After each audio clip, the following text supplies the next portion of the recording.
মাসহাবে ওসমানী। ইসলামের তৃতীয় খলিফা হজরত ওসমান রাদিয়াল্লাহু তাআলা আনহু এর সময়ের তার কর্তৃক সংরক্ষিত পবিত্র ঐতিহাসিক সেই আল কোরআন এটি। আজ থেকে প্রায় 1420 বছর আগে ইসলামের ইতিহাসে সংঘটিত হয় এক মহান ও যুগান্তকারী কাজ।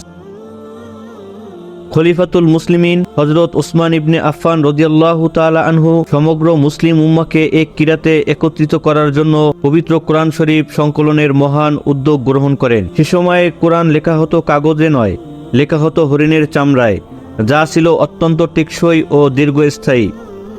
কুফি লিপিতে হাতে লেখা সেই ঐতিহাসিক কোরআন শরীফ ছিল আকারে বিশাল এবং ওজনে প্রায় 80 কেজি। প্রতিটি আয়াত লেখা হয়েছিল গভীর শ্রদ্ধা, নিখুঁত যত্ন এবং অপরিসীম ভালোবাসা দিয়ে।